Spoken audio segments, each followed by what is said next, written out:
Hi hello అందరికీ నమస్కారం. Welcome to our channel. నేను ఆదిత్య. ఒక చిన్న సామాన్యుడి దగ్గర నుంచి పొలిటికల్ లీడర్, సెలబ్రిటీ ఇలా ప్రతి ఒక్కరిని వణికిస్తున్న అంశం ఏదైనా ఉంది అంటే హైడ్రా.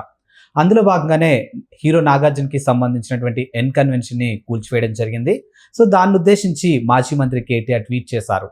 సో మరి ప్రస్తుతం అధికారంలో ఉన్నటువంటి ప్రజాప్రతినిధులకు సంబంధించినటువంటి ఆస్తులు, అక్రమ దందాల గురించి ఎందుకు మాట్లాడరంటూ దానికి సంబంధించినటువంటి ఒక షీట్ని తయారు చేయబోతున్నారు. సో మరి ఇది రాజకీయ కోణంలో జరుగుతుందా, లేకపోతే నిజంగా ప్రభుత్వ పరంగా జరుగుతుందా, ఇలాంటి ఎన్నో అంశాల గురించి తెలుసుకునే ప్రయత్నం చేద్దాం. సో ప్రస్తుతానికి మనతో పాటు స్టూడియోలో ఉన్నారు ప్రముఖ సీనియర్ జర్నలిస్ట్ అలాగే రాజకీయ విశ్లేషకులు సిఎస్ రావు గారు. సో సార్ అడిగి తెలుసుకుందాం. సార్ నమస్కారం. సార్ నమస్తే సార్. సామాన్యుడి దగ్గర నుంచి సెలబ్రిటీ, రాజకీయ నాయకులు ప్రతి ఒక్కరిని వణికిస్తున్న అంశం ఏదైనా ఉందంటే హైడ్రా. సో అక్రమ దందాలు, భూదందాలు, చెరువులు ఇలా ప్రతి ఒక్కటి. సో ఈరోజు మనం చూసుకుంటే నాగార్జునకి సంబంధించినటువంటి ఎన్ కన్వెన్షన్ని కూల్చివేయడం జరిగింది. సో ఆయనకన్నా ముందు కేటీఆర్ రియాక్ట్ అయ్యారు.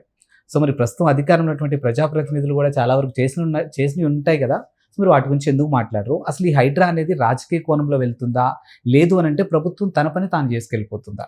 సో ఈ హైడ్రా అలాగే ఎన్ కన్వెన్షన్ కూల్చివేత అనేది ఒక ఎపిసోడ్ అయితే, కేటీఆర్ ఆయన ఏదైతే కొన్ని వ్యాఖ్యలు చేశారో ఆ వ్యాఖ్యలు ఆయన ఇప్పటి వరకు చేసినటువంటి దొంగతనాన్ని, గజ దొంగతనాన్ని బయట పెట్టిందని చెప్పవచ్చు. ఏంటి అని అంటే, కేటీఆర్ కొంతమంది పేర్లు చెప్తూ ఉన్నారు.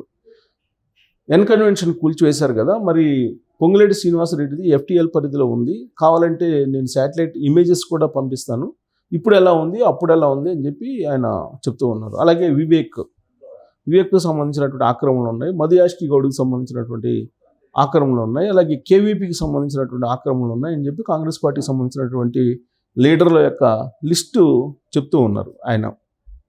అంటే తెలంగాణలో FTL అలాగే బఫర్ జోన్ పరిధిలో ఎవరెవరు ఆక్యుపై చేశారు, ఎవరెవరు ఫామ్ హౌస్లు కట్టుకున్నారు అనేది కేటీఆర్ దగ్గర సమాచారం ఉంది అని చెప్పి ఆయన ఒప్పుకుంటున్నాడు. అంటే 10 ఏళ్ల పాటు 2014 నుంచి 2023 డిసెంబర్ దాకా అధికారంలో ఉన్నటువంటి BRS పార్టీ లేదా కల్వకుంట్ల ఫ్యామిలీ ఆధ్వర్యంలో ఉన్నటువంటి పార్టీ ఎన్ని ఆక్రమణలు చేసింది అనేది మొత్తం లిస్టు వాళ్ళ దగ్గర ఉంది. అంటే వాళ్ళే ప్రోత్సహించారు, ఇప్పటిదాకా వాళ్ళే తెలంగాణని ధ్వంసం చేశారు అని చెప్పి చెప్పడానికి ఆయన తాజాగా చేసినటువంటి వ్యాఖ్యలే కనిపిస్తూ ఉన్నాయి. వాస్తవంగా ఇప్పుడు వచ్చి లిస్ట్ అవుట్ ఇవ్వటం ఏంటి? ఆయన ఇప్పుడు శాటిలైట్ ఇమేజెస్ ఉన్నాయి, ఆక్రమణకు సంబంధించినటువంటి ఫోటోలు ఉన్నాయి, అవన్నీ నేను పంపిస్తాను, ముందు వాటిని కూల్చేయండి అని చెప్పి ఇప్పుడు చెప్తున్నాడు ఆయన. అంటే ఆధారాలన్నీ తన దగ్గర ఉన్నాయి, ఎవరెవరు ఎంత ఆక్యుపై చేశారు, వాళ్ళతో ఎంత డీల్స్ చేశారు అనేది కాంగ్రెస్ పార్టీ వాళ్ళు గత కొంతకాలంగా ఆరోపిస్తూ ఉన్నారుగా. ఎన్ కన్వెన్షన్ విషయంలో కూడా కేటీఆర్ నాగార్జున మధ్య డీల్ కుదిరింది, అందుకే వాళ్ళు ఎన్ కన్వెన్షన్ కూల్చడం లేదు అని చెప్పి రేవంత్ రెడ్డి PCC అధ్యక్షుడిగా ఉన్నప్పుడు, అంతకుముందు తెలుగుదేశం పార్టీ అధికార ప్రతినిధిగా ఉన్నప్పుడు కూడా అనేక సందర్భాల్లో ఆ ఎన్ కన్వెన్షన్ గురించి మాట్లాడటం జరిగింది. అంటే 2014లో అధికారంలోకి వచ్చిన తర్వాత నేను తెలంగాణని కాపాడుతాను, తెలంగాణ భూములు కాపాడుతాను, గుప్పుడు మంది ఆంధ్ర వాళ్ళు ఆక్యుపై చేసినటువంటి భూములన్నింటినీ నేను స్వాధీనం చేసుకుంటాను, తెలంగాణ సమాజానికి ఇస్తానని చెప్పేసి ప్రామిస్ చేసి అధికారంలోకి వచ్చినటువంటి కల్వకుంట్ల ఫ్యామిలీ ఏం చేసిందంటే దోపిడీ చేసిందని చెప్పి చెప్పడానికి ఇదొక ఉదాహరణ. ఆయన తాజాగా చేసినటువంటి ఉదాహరణ. కొత్వాల్కా చోర్ అంటే దొంగే దొంగ అన్నట్టు ఇప్పుడు కేటీఆర్ తన నైజాన్ని, తన అమాయకత్వాన్ని బయట పెట్టుకున్నాడు. వాస్తవంగా చెప్పాలంటే ఈ మధ్యకాలంలో ఆయన ఉచిత బస్ ప్రయాణం గురించి మాట్లాడుతూ రికార్డ్ డ్యాన్స్లు వేస్తున్నారు అని చెప్పి మాట్లాడారు. మహిళల గురించి బస్సుల్లో రికార్డ్ డ్యాన్స్లు వేస్తున్నారని మాట్లాడారు. తర్వాత లెంపలు వేసుకొని సారీ చెప్పి మహిళలకి క్షమించండి అని చెప్పి కోరుతున్నాడు ఆయన. అంటే ఈ మధ్యకాలంలో కేటీఆర్, కల్వకుంట్ల ఫ్యామిలీ చాలా హైరాణాల్లో ఉన్నారు. ఈ హైరాణాల్లో వాళ్ళు చేసినటువంటి దోపిడీలు, దొంగతనాలను వాళ్ళే అంగీకరిస్తున్నారు ఇండైరెక్ట్గా. అనేక సందర్భాల్లో జన్వాడ ఫామ్ హౌస్ గురించి ప్రస్తావనకు వచ్చింది. ఆ జన్వాడ ఫామ్ హౌస్లో అప్పట్లోనే అది ఆక్యుపై చేశారు, FTL పరిధిలో ఉందని చెప్పేసి రేవంత్ రెడ్డి అనేక సందర్భాల్లో ప్రూవ్ చేసేటువంటి ప్రయత్నం చేశాడు.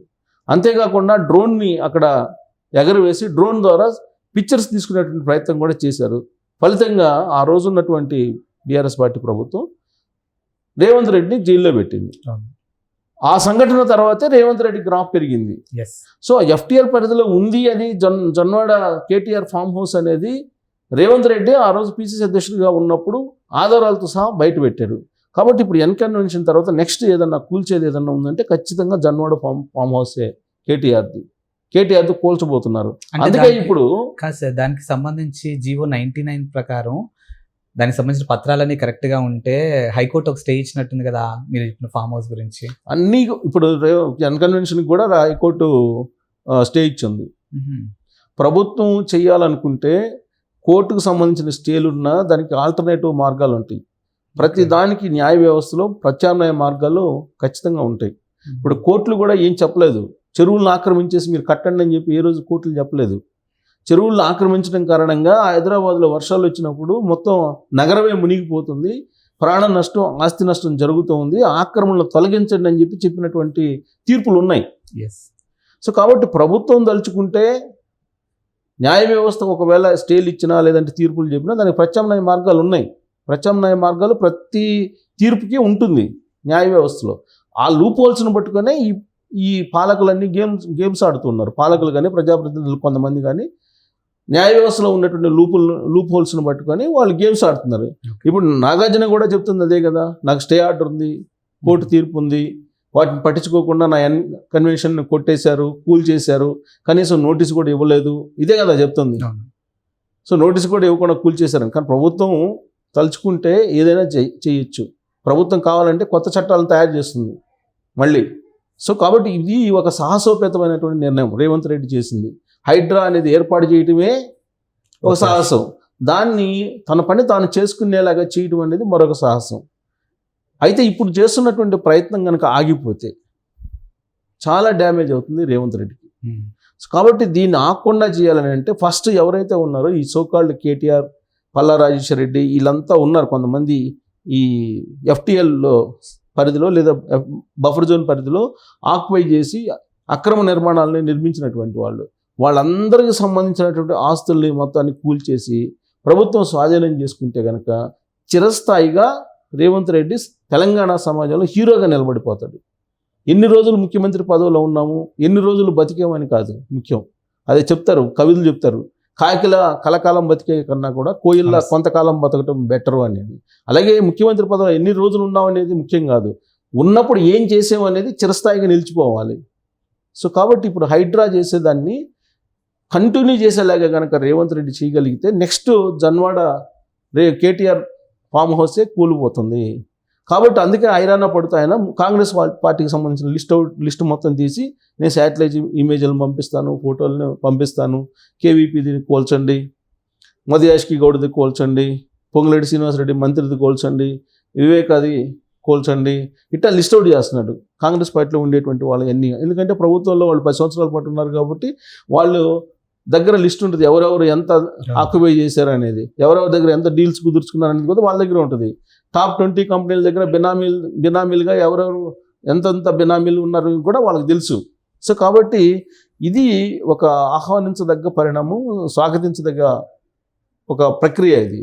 దీన్ని కొనసాగించకపోతే మాత్రం ప్రభుత్వం అబాస్పాలయ్యేటువంటి అవకాశం ఉంది. రేవంత్ రెడ్డి చేస్తున్నటువంటి ప్రయత్నాన్ని అడ్డుకోవాలి ఏదో ఒక రకంగా అని చెప్పేసి కాంగ్రెస్ పార్టీ వాళ్ళ మీదనే ఈయన ఫోకస్ పెడుతున్నాడు కేటీఆర్. కానీ రేవంత్ రెడ్డి ఖచ్చితంగా నాకున్నటువంటి అవగాహన ప్రకారం నాకు జెడ్పీటీసీ దగ్గర నుంచి తెలుసు రేవంత్ రెడ్డి. ఆ రేవంత్ రెడ్డి ఏదైతే అనుకున్నాడో అది ఖచ్చితంగా చేసి తీరుతాడు. అంటే ఒక కాయిన్కి బొమ్మ వరుస రెండు ఉంటాయి సార్. సో మీరు చెప్పినట్టు ప్రభుత్వ పరంగా ఆయన చేసేది కరెక్టేనేమో అని ఒక వర్గం ఆలోచిస్తే, అధికారంలో ఉన్నాం కదా, రాజకీయ కక్ష సాధింపు ఆ వేలో చూడొచ్చు కదా. ఖచ్చితంగా ఉంటుంది. ఒక పని చేసినప్పుడు పాజిటివ్ ఉంటుంది, నెగిటివ్ ఉంటుంది. ఏ పని చేసినా పాజిటివ్ ఉంటుంది, నెగిటివ్ ఉంటుంది. అయితే ఓవరాల్గా మనం సమాజానికి మంచి చేస్తున్నామా లేదంటే చెడు చేస్తున్నామా అనే దాని మీద ఆలోచిస్తే కనుక ఖచ్చితంగా తెలంగాణ సమాజం ఏది కోరుకుంటుందో అదే చేస్తున్నాడు రేవంత్ రెడ్డి. అఫ్కోర్స్ ఇప్పుడు నాగార్జునది కూల్చేయచ్చు, రేపు కేటీఆర్తో కూల్చేయచ్చు, తర్వాత అవసరం అయితే కనుక కేసీఆర్ ఫామ్ హౌస్ దగ్గర కూడా వెళ్తాడు. కేసీఆర్ ఫామ్ హౌస్ ఆక్యుపై చేసుకున్నారు కదా భూములు, అది అందరికీ తెలిసినటువంటి విషయమే కదా. సో అసలు త్రిబుల్ జీవోని లిఫ్ట్ చేసి అసలు తెలంగాణ టోటల్ దాని అస్తిత్వాన్నే కూల్చేసేటువంటి ప్రయత్నం చేసింది బీఆర్ఎస్ పార్టీ. అసలు రిజర్వాయర్లో వర్షం వస్తే కనుక మొత్తం మునిగిపోయేటువంటి ప్రమాదం ఉంది కదా. త్రిబుల్ జీవోని ఎలా ఎత్తేస్తారు వీళ్ళు? త్రిబుల్ జీవోని ఎత్తేయడానికి అసలు యునైటెడ్ ఆంధ్రప్రదేశ్లో ఉండేటువంటి ముఖ్యమంత్రులు సాహసం చేయలేకపోయారు. అలాంటిది సింపుల్గా కేసీఆర్ చేయగలిగారు. అంటే త్రిబుల్ జీవోలో పరిధిలో ఉండేటువంటి భూములు ఎన్ని ఆక్యుపై చేశారు? సో ఇది ఒక రకమైనగా చెప్పాలంటే ఇది ఒక సాహసోపేత నిర్ణయం. సో చేసినటువంటి తప్పుల్ని కేటీఆర్ తనకై తనే ఒప్పుకుంటున్నారు ఇప్పుడు ఈ ఆయన తాజా స్టేట్మెంట్ కారణంగా. కాబట్టి ప్రజలందరూ కూడా గమనించండి, ఇక్కడ ప్రజాక్షేత్రం, న్యాయ వ్యవస్థ, ప్రజాక్షేత్రం, ప్రజా కోర్టు, న్యాయస్థానంలో న్యాయం. సో ప్రజా కోర్టు అనేది ఇంపార్టెంట్. ఈ మిగతా వ్యవస్థలన్నీ అవి ఎప్పుడు పనిచేయాలో అప్పుడు పనిచేస్తుంటాయి. బట్ అల్టిమేట్గా ప్రజా కోర్టులో ఏం చెప్తున్నామో, ప్రజా కోర్టులో ఎలా నిలబడుతున్నాం అనేది ఇంపార్టెంట్. సో ఆ విషయంలో రేవంత్ రెడ్డి కాంప్రమైజ్ కాడని చెప్పి మనం అనుకోవాలి, కాకూడదని కూడా కోరుకోవాలి. Thank you sir. Thank you.